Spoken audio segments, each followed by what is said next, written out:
Belzec, el campo de exterminio por definición. Aquí no hubo trabajo forzado, barracones hacinados ni segundas oportunidades. Solo muerte, pura, sistemática e industrializada. En apenas 9 meses, más de 430.000 judíos fueron conducidos hasta aquí y no lograron salir. Belzec no albergaba prisioneros.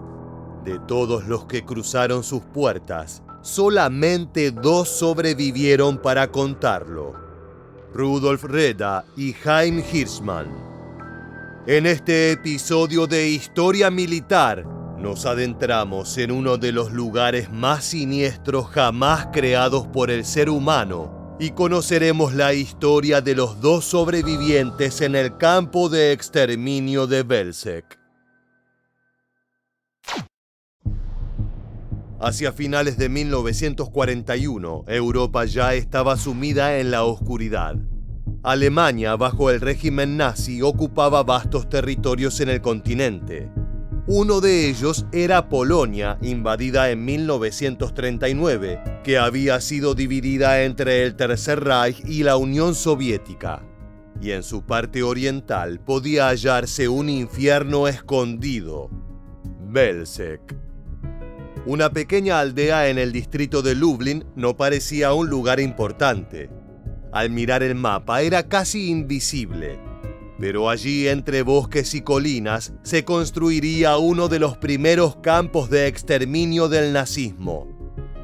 Tras la conferencia de Wannsee, celebrada en enero de 1942, el liderazgo del Tercer Reich había decidido implementar la solución final, que implicaba la aniquilación sistemática del pueblo judío. Y Belzec sería uno de los primeros engranajes de esa maquinaria de muerte. Pero este no era el único espacio que sería parte de este programa, sino que formaba parte de un plan mucho más amplio, meticuloso y brutal: la Operación Reinhard.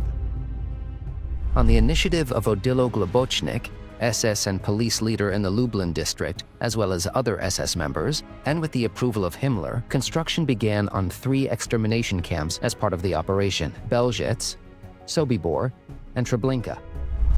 El plan llevaba el nombre de uno de los más temidos jerarcas nazis: Reinhard Heydrich, cerebro de la solución final y organizador de la conferencia de Wannsee. Tras su asesinato en Praga en 1942, Heinrich Himmler ordenó rendirle homenaje de la forma más perversa posible, nombrando en su honor la operación destinada a exterminar a los judíos del gobierno general, la zona de Polonia bajo control directo del Reich. El objetivo era claro: asesinar a más de 2 millones de judíos polacos. Para ello se construyeron 3 campos de exterminio ubicados estratégicamente lejos de los núcleos urbanos, en zonas boscosas y apartadas, donde el horror quedara oculto de la vista del mundo. Belzec fue el primero. Luego se unieron Sobibor y Treblinka, formando un triángulo letal ubicado al este del país, cerca de importantes líneas ferroviarias. Y aquello no era casualidad. El transporte en tren era esencial para llevar a cabo las deportaciones en masa desde los guetos y otras regiones ocupadas. The first Jews murdered in these camps came from the general government and later from other countries, including Slovakia, Reich territories, the Netherlands, Greece, the Soviet Union, France, and Yugoslavia. Deportations to the camps were carried out swiftly and brutally, without divulging to the deportees their destinations or planned fates. Estos campos no eran como los demás. Incluso Auschwitz contaba con instalaciones para los detenidos, más allá de que las condiciones fueran deplorables. Pero en estos casos la infraestructura tenía un único fin: la muerte inmediata. Gaseo, cremación y desaparición. La Operación Reinhard fue en muchos sentidos el punto más alto de la eficiencia genocida del nazismo. un sistema diseñado para matar con rapidez y sin dejar rastros. En el caso de Belzec, la mayoría de sus víctimas provenían de los guetos del sur y el este de Polonia: Lublin, Lvov, Cracovia, Radom. No obstante, también llegaron desde la región de Galicia y partes de Checoslovaquia y Alemania. Judíos atrapados en ciudades sitiadas, encerrados, despojados de todo, esperando un destino que no conocían, pero que ya estaba sellado. El proceso comenzaba con la identificación. La administración nazi, junto a sus colaboradores polacos, elaboró listas con todas sus presas. Familias enteras eran marcadas, reunidas, engañadas y forzadas a subir a los vagones de carga. Allí, en la oscuridad, sin agua, comida ni espacio, eran enviados a morir.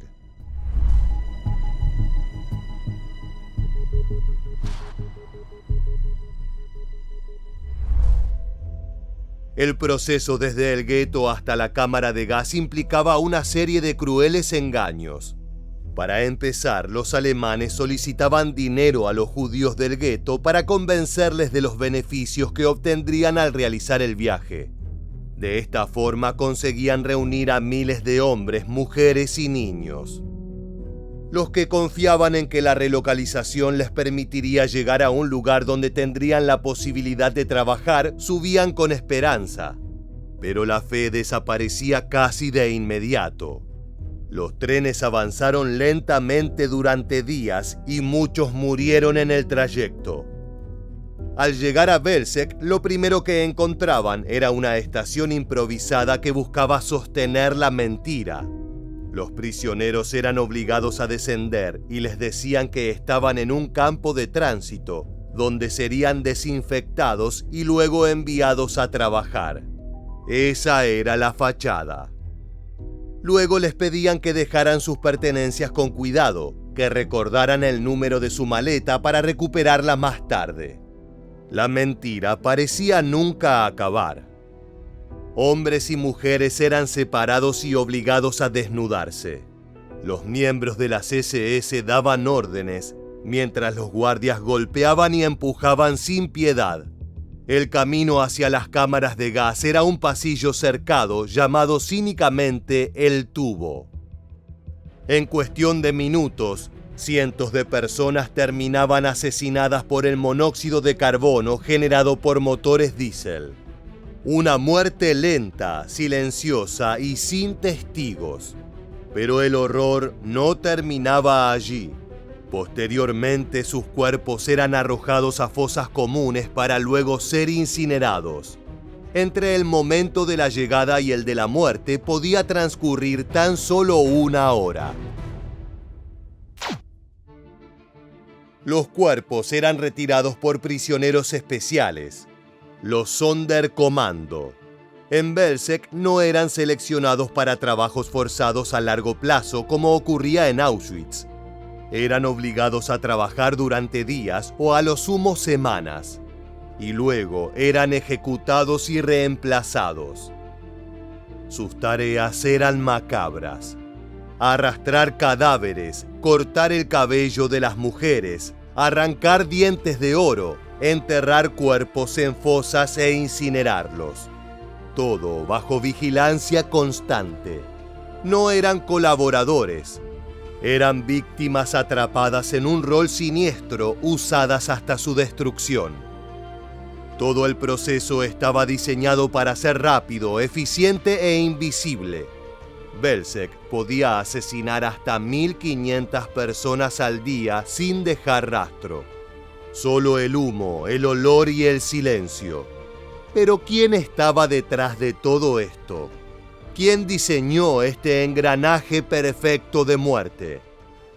Como ya mencionamos, la Operación Reinhardt no fue espontánea.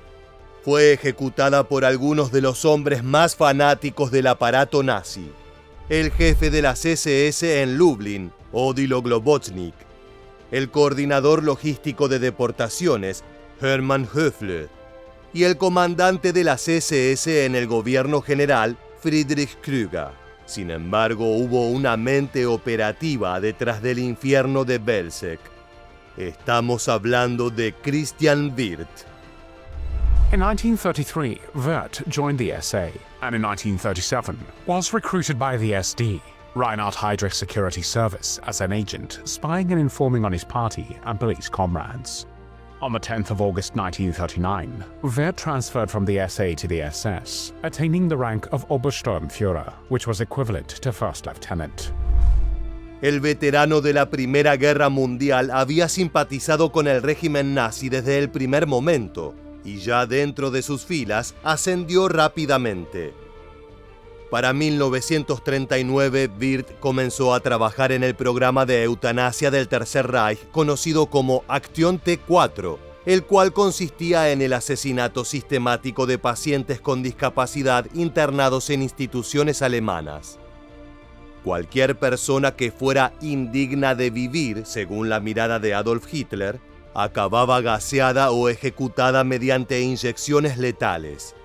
Este grupo incluía a enfermos crónicos, homosexuales, algunos reclusos de campos de concentración, sujetos con discapacidades mentales o físicas, e incluso soldados alemanes enfermos. Como uno de los primeros oficiales involucrados en este programa, Wirth aprendió a matar, encubrir asesinatos y deshumanizar a las víctimas. Y llevó esos conocimientos a Belzec. Aquí, debido a su enfoque extremo y brutal, el personal de las SS lo empezó a llamar Christian el Salvaje. Wirth supervisaba personalmente las ejecuciones, repartía golpes a los prisioneros con su látigo de cuero negro, les gritaba, los humillaba y torturaba. No dirigía el lugar desde una oficina, sino que con sus botas negras pisaba el campo y caminaba entre los muertos. Su crueldad iba de la mano con una eficiencia casi obsesiva. Wirth había sido el encargado de ordenar la construcción de falsas instalaciones, barracones de madera que no alojarían a nadie, una supuesta estación de tren y hasta letreros en alemán. Todo para hacer creer a las víctimas que estaban en un campo de tránsito. La mentira era parte del mecanismo de muerte. Y eso generaba miedo en todos, incluso sus pares. Wirth ran the Belzec death camp with an iron grip and was feared by the staff, Germans, and Ukrainians alike. Werner Dubois, an SS guard at Belzec, described him as follows. Wirth was more than brutal. In my opinion, his brutality was grounded more in his human nature than his political mentality. He bellowed, screamed, and threatened us, and hit members of the German garrison in the face. There was no one at Belzec who was not afraid of Wirth. El miedo generalizado solamente daba a Christian Wirth una mayor sensación de poder. El campo de Belzec le pertenecía, y por eso sentía que podía hacer lo que quisiera. Y fue así como comenzó a experimentar con distintos métodos de exterminio. Al principio usaba monóxido de carbono producido por motores soviéticos capturados, pero los tiempos no eran lo suficientemente rápidos. Entonces el nazi modificó el sistema para aumentar la capacidad de las cámaras de gas. La muerte debía ser inmediata y continua. Sus métodos resultaron tan efectivos que fueron trasladados para aplicar su modelo en los otros campos de la Operación Reinhardt. Primero a Sobibor, luego a Treblinka y más tarde a la Inspección General de los Campos del Este, donde seguía coordinando asesinatos masivos. Él estaba al mando de cada detalle, desde la organización de las víctimas judías que comenzaban su viaje hasta el momento en que sus cuerpos eran convertidos en cenizas. Con el tiempo, el camino de Wirth lo llevó a Italia, donde puso en práctica todos sus conocimientos sobre el asesinato en el campo de concentración nazi de San Saba. Ahora bien, más allá de que sus crímenes se expandieron por el territorio europeo, no vivió para el final de la guerra. En mayo de 1944, murió a manos de partisanos yugoslavos que lo emboscaron mientras viajaba a Fiume. No obstante, dejó una profunda marca de horror en Belzec, donde más de 430.000 judíos murieron bajo su reinado de terror. Solo 2 personas lograron entrar a ese lugar y vivir para contarlo. El primero fue Rudolf Reda, un polaco que fue deportado en agosto de 1942 con 61 años. Su físico robusto, poco común para alguien de su edad, le salvó la vida por unas semanas. Los nazis lo separaron del resto y lo obligaron a trabajar dentro del campo como miembro del Sonderkommando. Rudolf fue testigo del infierno. Lavaba los vagones repletos de sangre y excremento tras cada descarga de prisioneros. Ayudaba a retirar cadáveres de las cámaras de gas. Vivió entre gritos, humos y muerte, día tras día. Como todos, temía a Wirth y así lo describía. He was a tall, broad-shouldered man in his middle 40s with a vulgar face. He was a born criminal, the extreme beast. Reda conoció al diablo y quedó horrorizado, pero también se concentró en observar y memorizar todo lo que ocurría a su alrededor. Después de varias semanas de trabajo, fue trasladado fuera del campo para reparar un motor. Allí fue que vio su oportunidad y la aprovechó. Logró escapar con la ayuda de una mujer ucraniana y sobrevivió escondido hasta el final de la guerra. En 1946 publicó su testimonio bajo el título Belzec. Fue el único relato completo de un sobreviviente del campo, y gracias a él se conocen los detalles que los nazis intentaron borrar.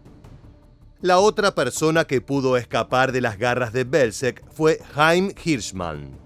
El hombre había sido deportado al campo junto a su esposa e hijo. Ambos fueron asesinados de inmediato, pero él fue elegido para trabajar con el equipo de desmontaje, ya que el lugar estaba pronto a cerrar sus puertas.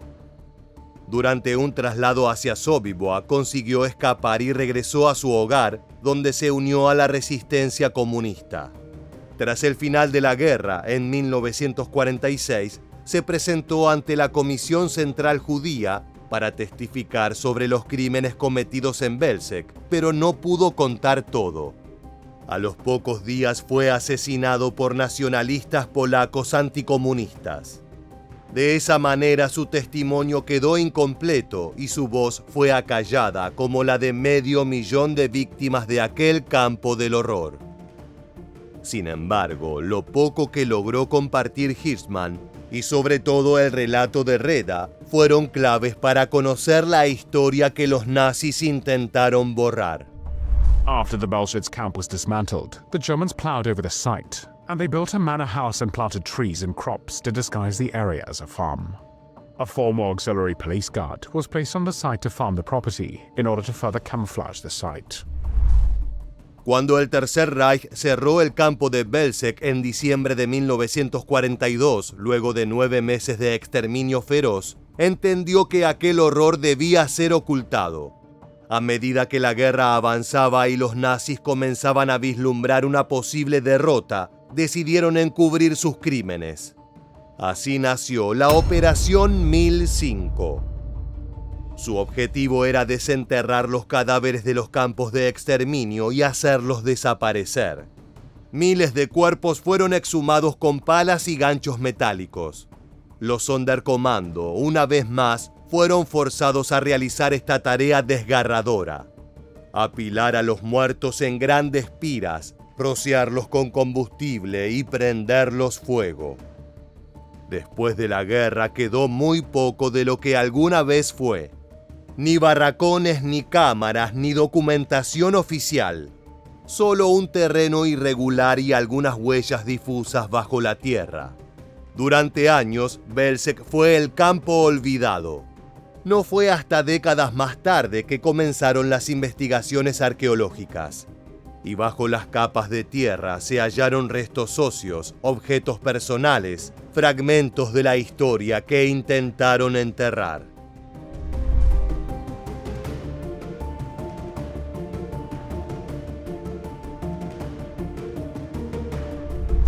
Hoy en ese mismo lugar se levanta un monumento silencioso. No hay grandes estructuras, solo piedra y los nombres de los pueblos desde donde partieron los trenes. Es un espacio de duelo y memoria. Belzec no fue el más grande de los campos nazis. No había barracones de prisioneros. No fue escenario de rebeliones épicas, pero representa el extremo más brutal de la maquinaria genocida del Tercer Reich como ningún otro. Una fábrica de muerte que operó como un engranaje perfecto y que casi no dejó testigos. Es por eso que recordarlo no solo significa un acto de historia, sino de resistencia contra el olvido. De esta manera llegamos al final. Gracias por acompañarnos. Te esperamos en nuestra próxima entrega de Historia Militar.